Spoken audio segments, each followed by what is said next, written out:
sorry for my wife because I'm so nervous and shy about doing this. I make her leave the room. I am a terrible husband. Anyway, right, today we are doing another film review. This time it's The Kid Who Would Be King. Help! Somebody help me! Hey, leave him alone. Oh, is anybody here? It's you that has to change. Something amazing happened. You have to see what I found. There's something written on the card. Put it into Google Translate. It means Sword of Arthur. What if it's 12? I thought Merlin was supposed to be an old man. You look about 16. An ingenious alias in order to monitor you incognito. You will need to assemble a team of knights. Who will join us? How humiliating. This is instead of lessons today. This is the worst and best and most terrible, excellent thing that's ever happened to me.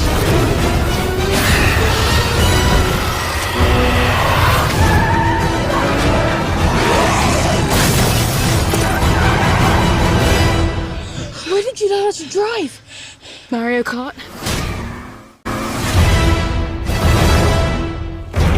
Mum, don't freak out, okay? Quote, old school magic meets the modern world in epic adventure. The Kid Who Would Be King. Alex, Louis Ashbourne Circus, thinks he's just another nobody until he stumbles upon the mythical sword in the stone, Excalibur. Now he must unite his friends and enemies into a band of knights, and together with the legendary wizard Merlin, Patrick Stewart, take on the wicked enchantress Morgana, Rebecca Ferguson. We've got a good cast. With the future at stake, Alex must become the great leader he never dreamed he could be. End quote. That's pretty much it. It's not really a sort of modern retelling of the tradition Arthurian tale. It's sort of like a follow-on story set in modern day. It was great, actually. It was really, really fun. One thing though, I will tell you now, it's not aimed at the parents. It's unashamedly made for young people. It's basically made for the kids in it. The whole thing reminds me of an old school BBC Children's Adventure drama thing, something like Lion, the Witch and the Wardrobe, and it just has that feel. With a heavily British production crew, you can understand why. I mean, a lot of the production crew will be around my sort of age and would have grown up on those sort of things, and it definitely comes through in the style. It's hard to describe it to people from outside of the UK, but it's definitely got that sort of British kids TV adventure aesthetic. It is big, so seeing it at the cinema would feel a treat. You don't need to wait to sort of see it at home on the TV. But it's not that Hollywood sort of, you know what I mean, that sort of Hollywood feel. It's it feels so something that especially school children would actually be able to relate to. Will the parents fall asleep? I don't think so. I mean, if you're interested in anything that your kids sort of watch in remotely, you should get on with it. It's not your typical family film where there's always an adult, some sort of adult joke, sort of double entendre or all of that in it. There's absolutely none of that in this film. It's made for the young people, and that's not a bad thing. It does occasionally fall into the sort of kids category where it's a little bit for a minute or two, but it's not bad. And also the lemmings bit, if you go watch it, you'll understand. Right, bits I like. All opening introduction.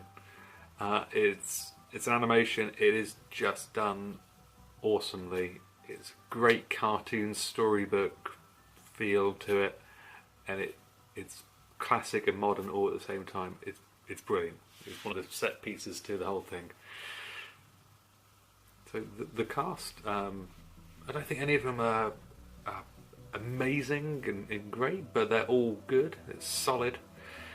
It's, you know, certainly watchable. There's none of the wooden sort of acting that you can occasionally get with this sort of genre of film, especially one with heavily sort of kid-based casts in the adventure genre. So that's good. Quick note: director Joe Cornish is Joe from Adam and Joe, and the kid in the title, Alex, is Louis Ashbourne Circus, which is actor, director and mocap godfather and Circus's son. Right, so final thoughts. It is a victorious return to sort of family adventure films that you really don't see nowadays. I mean, and when I say family films, I mean the whole family. I don't think there's any bits here. I mean, I've got a 5 and a 7-year-old, and I wouldn't hesitate letting them watch either of them, and both of them get scared at some sort of films, and I don't think they'd be bothered by either of these. I think it's a pretty safe one. I mean, I can't wait to take the boys to see it. I'm pretty sure they're gonna love it.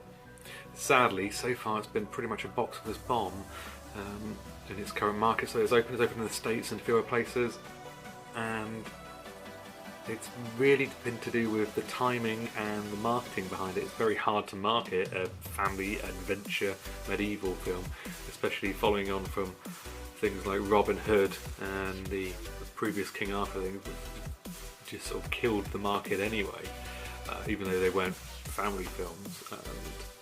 But you know, the film it's nothing to do with the quality of the film. The reason it's failing, it's really the marketing and everything, and what it's been put up against. But saying that, it's lost $50 million, which is a lot of money if you're a studio, and if you're other studios as well. People are going to be looking at this film and going, "Ooh, that's not good," and they're not going to take risks and make other films in a similar sort of style, which I think is an epic shame, because it really is fantastic sort of proper family, or no, not even family, a proper kids film. You know, it's not cheesy, it's not stupid. It's nice to be something that isn't technology based. It's an old-fashioned style. I mean, as I said before, very much of the Lion, the Witch and the Wardrobe, and if you haven't seen that, the old 80s Lion, the Witch and the Wardrobe, there'll be a picture one side. Go and see that, is very much a similar sort of thing. So in conclusion, after my final thoughts, it really is a fun film. It's a great family, sort of safe adventure film. It's more relatable than a lot of the sort of Hollywood equivalents would be. Even though it's been backed by 20th Century Fox, it's made by a very sort of British and New Zealand production crew. And it feels more in the real world, if you know what I mean, even though it's magic and dragons and stuff. It just does. Will I go back to it again? Definitely. I'll definitely go back to it again and take the kids to see it. And I'm pretty sure they're going to absolutely love it. The only thing it hasn't got dinosaurs in for them, so it's got everything else. So if you've seen it already, and you've got any opinions on it, if you want to leave them in the comments below, that'd be great. We'll start up a conversation down there. I would love to hear from you. Please check back for more videos. Well, please check back tomorrow for our next vlog. Cheers, thanks a lot. Bye.